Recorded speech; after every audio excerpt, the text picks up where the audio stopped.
Hello दोस्तों, नमस्कार। कैसे आप लोग दोस्तों? स्वागत है आपके अपने यूट्यूब चैनल करंट अफेयर जे सिंधी भाई में सर। दोस्तों, यहाँ पे जैसे कि आपको पता है कि स्टडी जीके की सीरीज चल रही है और सीरीज नंबर आज 6 है। तो इसके जो फेमस क्वेश्चन है उसके बारे में आज हम लोग पढ़ेंगे। तो बिना देर के आज की जो क्लास इसको स्टार्ट करते हैं। दोस्तों, आपसे पहला क्वेश्चन कह रहा है कि भरतनाट्यम किस राज्य का शास्त्रीय नृत्य है? तो ये किस राज्य का शास्त्रीय नृत्य है? तो आंसर आपका होगा तमिलनाडु। ओके दोस्तों, तमिलनाडु। ये तमिलनाडु का शास्त्रीय नृत्य है। जैसे आपसे पूछेगा कि मोहिनीअट्टम किस राज्य का है, तो केरल का। पंजाब का जैसे भांगड़ा है, गिद्धा है, ठीक है।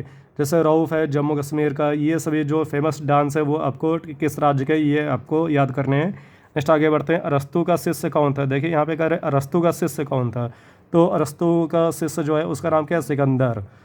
दोस्तों, सिकंदर को वैसे ठीक है यूरोप में अलेजेंडर कहते हैं, लेकिन जो भारत के निवासी हैं वो इसको सिकंदर कहते हैं।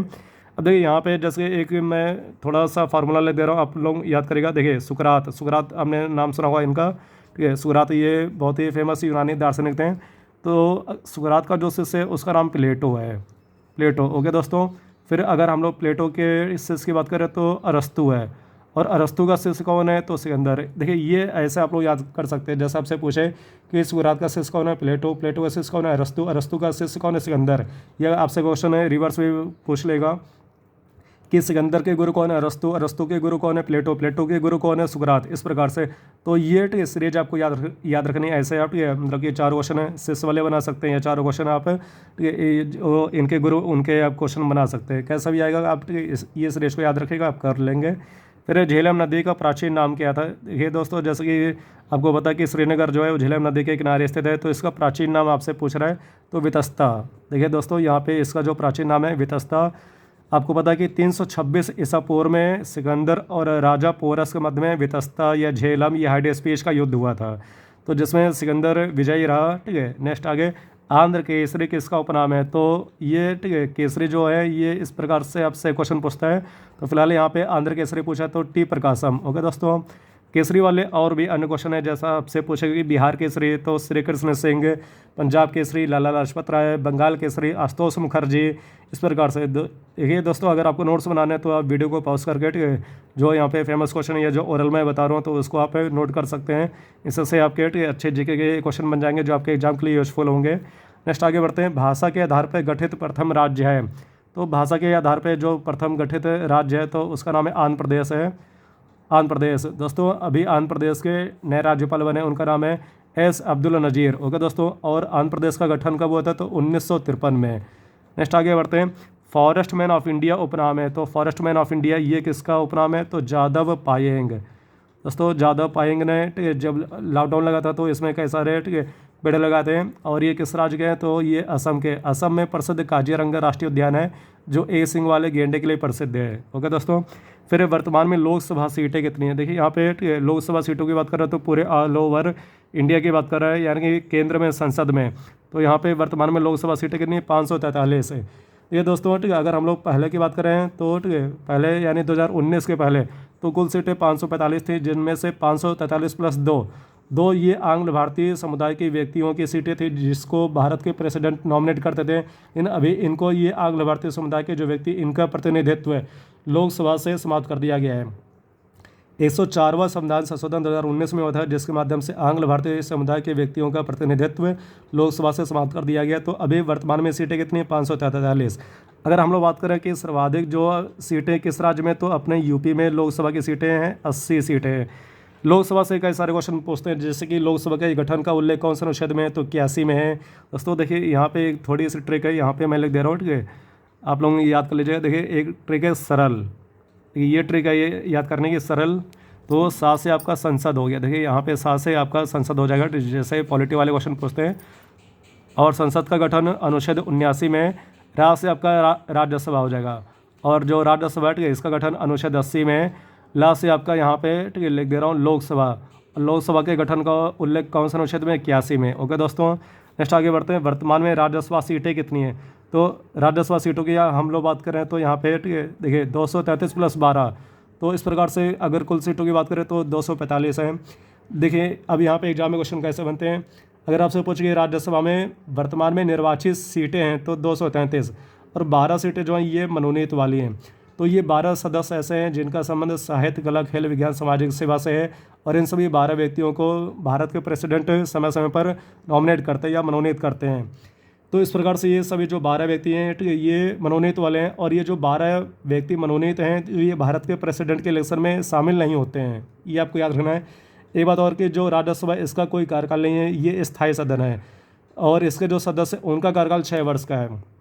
दोस्तों एक बात और कि राज्यसभा में मनोनीत पहली अभिनेत्री नरगिस दत्त हैं, राज्यसभा में मनोनीत पहले अभिनेता पृथ्वीराज कपूर हैं, राज्यसभा में मनोनीत होने वाले प्रथम वैज्ञानिक डॉक्टर मेघनाथ शाह हैं। ओके दोस्तों, और राज्यसभा में खेल के क्षेत्र से मनोनीत प्रथम खिलाड़ी तो उनका नाम है सचिन तेंदुलकर। ओके दोस्तों, फिर राष्ट्रपति को कौन सा पद दिलाता है तो CGI। देखिए दोस्तों यहाँ पे शब्द CGI, जैसे हम लोग बोलते हैं चीफ जस्टिस ऑफ इंडिया, यानी भारत के जो मुख्य न्यायाधीश हैं तो वो राष्ट्रपति को शपथ दिलाते हैं। जैसे द्रौपदी मुर्मू बनी होंगी तो उस समय के जो मुख्य न्यायाधीश थे उन्होंने शपथ दिलाया होगा। अभी जो मुख्य न्यायाधीश हैं हम लोग बात करें तो धनंजय यशवंत चंद्रचूड़ हैं और वो किस नंबर के 50वें नंबर के हैं। ओके दोस्तों, फिर नेक्स्ट आगे बढ़ते हैं, दूसरा क्वेश्चन देखते हैं। सोशल कॉन्ट्रैक्ट पुस्तक किसने लिखी है तो इस पुस्तक को किसने लिखा है तो उसका नाम रोसो है, रोसो। इसका हिंदी में नाम है सामाजिक संवेदना। ओके दोस्तों, भारत का शेक्सपियर किसे कहते हैं तो भारत का शेक्सपियर किसे कहते हैं ठीक है तो कालिदास। ओके दोस्तों, कालिदास।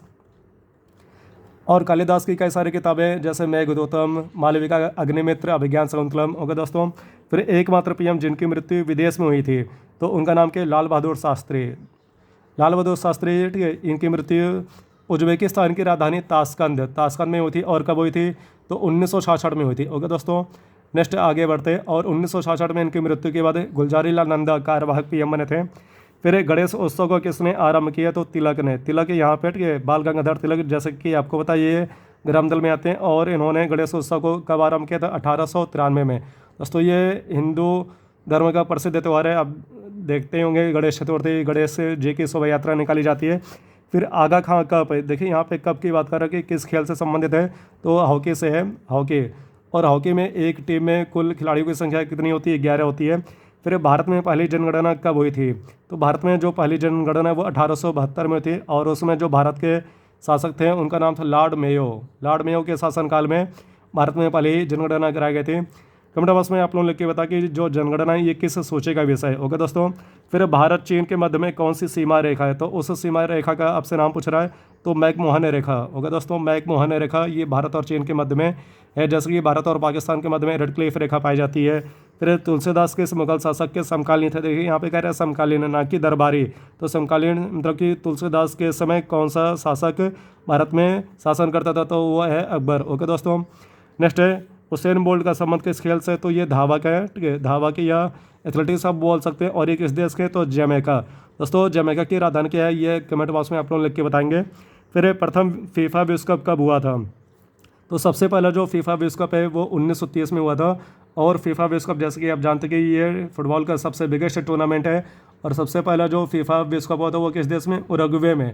ये दोस्तों यहाँ पे उरुग्वे में हुआ भी और उरुग्वे इसकी पहली विजेता भी है। नेक्स्ट आगे बढ़ते योजना का गठन कब हुआ था तो योजना का गठन जो है वो 15 मार्च 1950 को हुआ था और इसका जो अध्यक्ष है वो भारत के PM होते थे। ओके दोस्तों, अभी तो फिलहाल इसका नाम चेंज हो गया, नीति आयोग हो गया है।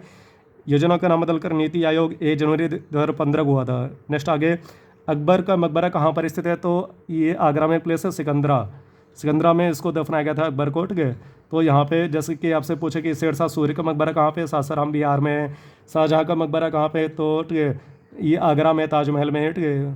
फिर राष्ट्रकूट वंश का संस्थापक कौन था तो इसका ठीक है संस्थापक दंती दुर्ग था। ओके दोस्तों, जो फेमस वंश हैं ठीक है तो उनके जो फाउंडर है वो आपको याद होने चाहिए, जैसे पाल वंश का संस्थापक गोपाल है ठीक है, चंदेल वंश का नन्नू का है, इस प्रकार से। फिर कोनो राष्ट्रीय उद्यान किस राज्य में स्थित है तो MP में। दोस्तों आपको पता होगा कि भारत के PM 17 सितंबर को ये 8 चीते नामीबिया से लाए थे तो उनको इसी राष्ट्रीय पार्क में रखा गया है।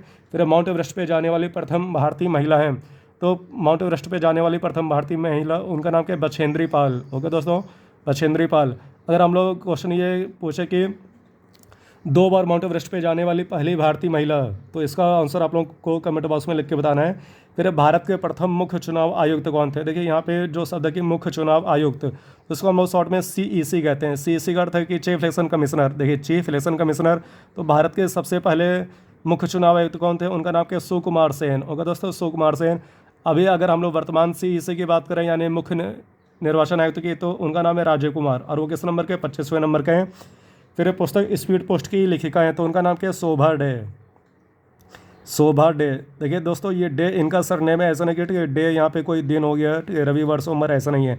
फिर उपाधियों का अंत किस अनुच्छेद में किया गया, तो उपाधियों का अंत, ठीक है, अनुच्छेद 18 में किया गया है। दोस्तों इसके अंतर्गत कि भारत का कोई भी नागरिक किसी भी प्रकार की उपाधि प्राप्त नहीं करेगा। केवल 2 क्षेत्रों में उपाधियाँ मिलती हैं, एक आपका सेना में और दूसरा शिक्षा में।